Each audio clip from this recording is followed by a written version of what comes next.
The Witcher Season 3 Part 1 is so bad I don't know if they will even bother releasing the second part of the season. And this is coming from someone who, despite having his hopes and dreams constantly crushed during Season 2, still hoped that this season would somehow be different. Well, it wasn't. It was a total nightmare. I think it's actually worse than Season 2, and I can't believe that's even possible. I did manage to find a few things I enjoyed, but we'll talk about those later. This show's biggest problem is that it removes everything great about the actual Witcher books and replaces it with its own BS. The most flagrant offense in this season so far is the ball. In the books, there is way more emphasis on Geralt flirting with sorceresses and enchantresses who like to show off their magic, but the most titillating part is his conversation with Vilgefortz. It's soaked in juicy lore and smart banter between the wizard and the witcher, and really lights my lore-loving loins on fire. The show cut it out completely. Fuck. In its place, they tried to be clever and use a multi-layered Agatha Christie-style retelling that in reality felt like the same YouTube video glitching and resyncing and was tedious as hell. Oh yeah, and what's even crazier about this is that it's lore about the magicians. It's really, really important stuff about the Tower of Gulls and the portal inside of it. What's that, I hear you say? Benevent's Portal? Oh, you don't know about the portal and its other cool name? Yeah, it's very important and you don't even know about it because they just deleted this whole part of the book. Something has been bugging me for a long time about Geralt. Hold on. They're removing really great lines and really great moments from him, like character-defining lines. I'm no longer seeing his wit, like, at all. I'm also not really seeing his erudition, like, at all. In the books at the ball, for example, Vilgefortz observes that Geralt shouldn't even know words like genetics and praises him for his uncanny learning. No wonder Henry Cavill left. Then there is Dandelion. They can't figure out if they want Dandelion to be a sad twink. Seriously, what's up with the Karen cut and the eyeliner? An epic fornicator, or a mythologized smuggler. The real problem here is that he doesn't need to be any of these since Sapkowski wrote a hilarious, clever, and prodigious spreader of love, legs, and lyrics in the books. Next, let's talk about the fabled spymaster Dijkstra. When Dijkstra isn't spying and sifting through rumors, we learn he's into BDSM. That's called putting the D in character development, folks. Triss spends most of her time trying to solve the mystery of disappearing children in Hogwarts, so she's like not even in this universe. It's the crossover of the century, folks. If the writers could kill off Ciri, they would. It's obvious they are tired of writing this character. She's too complex and requires real skills to handle. In the books, she hasn't come close to slaying a monster yet, because Sapkowski has good pacing and character development.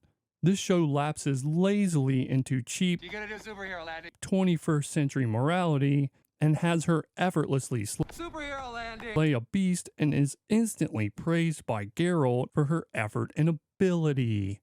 What of her magical ability? What of her philosophical questioning?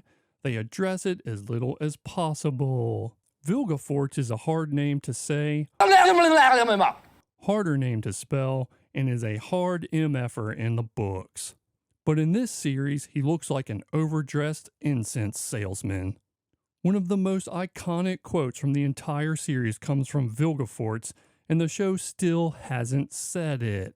He says it again in his conversation with Geralt in the Gallery of Glory, but the show removed it.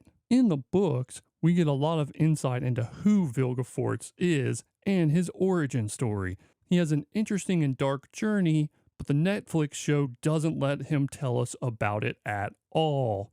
Come on, Lauren. Yennefer soaks up the most time in this season, and most of it is most awful. You'd think this book, which they were supposed to be adapting, was all about Yennefer, but it barely mentions her. She gets drunk in a dodgy bathhouse, has a cannon-burning fallout with Ciri, convinces the mages to hold a conclave, and claps cheeks with Geralt. It's the least compelling version of Yennefer a writing team could have ever created.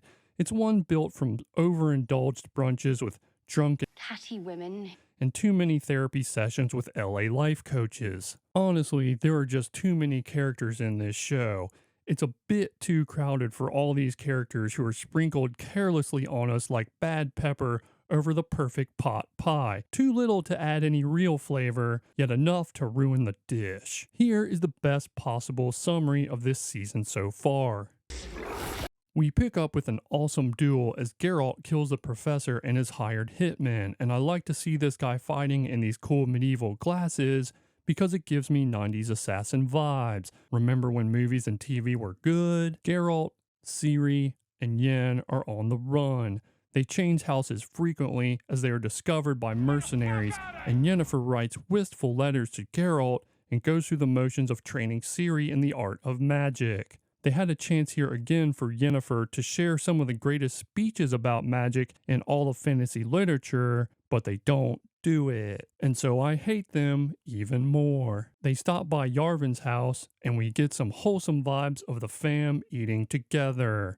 Geralt and the fam go to a party and venture into a garden maze, and a monster trained to smell elven blood attacks Ciri. It kind of looks like something out of Transformers Rise of the Beast, but it doesn't matter because Geralt kills it and saves us all from one of the worst multiverse plots that could have happened, maybe. Francesca's elves and Rience and some henchmen all find Ciri at Sherrowed and a great fight erupts. Geralt hops through a portal and breaks Rience's hands,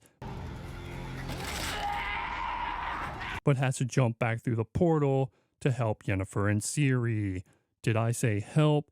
I meant basically to kill everyone in a marvelous one-shot sequence. The wood elf, as I shall call him, goes to Nilfgaard to get help from Cavil, an old friend. It doesn't work. The fam splits up and the Witcher goes hunting for Rience. His first stop is one of my favorite spots in all of the Witcher universe, Codringer and Finn's study. So of course they burn it to the ground. Okay, but for real, Rience does this after demanding to know everything about his employer's plans. He saves the cat, so maybe I'll start warming up to this guy. Yen and Ciri are heading towards Aretuza and supposed to be keeping a low profile. In the book, she at least has the beret to hide her hair under. In the show, she just walks around with no disguise at all. She also likes to create commotions to draw attention to herself. Like when she frees this little boy from a guy who's been doing drugs all day. I wonder if he will make a big deal out of this. Geralt fights the most fucked up monster I've ever seen in this series. It's pure nightmare fuel. No, it's not that guy who hates fans. I think it's what Lauren sees every night when she tries to sleep, but they are Henry Cavill heads. But he kills it and rescues the Ciri lookalike. Geralt takes the girl, who thinks she's Ciri, to a druid. The druid tells him his mother has died. Based on his face, Cavil the actor wishes he had not come to the set this day. Based on my face, I'm stunned why they even brought this plot thread up. The druid tells Geralt that the girl has a mind control enchantment. I bet Lauren Hissrich wishes everyone who watches this show could have one of those, and her trailer would stop getting ratioed. Sucks to suck. Next we have one of the top 3 dumbest moments of this season.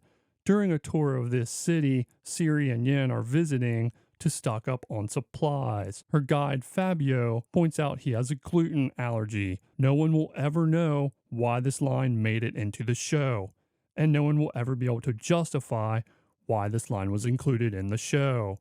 But here's what's even worse. They delete a great conversation from the books about missing out on capital L love and the importance of taking action in one's life. It's philosophically poignant and makes you think about your own life. It would have made me ask why I was watching this garbage and not reading the book, and that's the last thing Lauren Hissrich wants.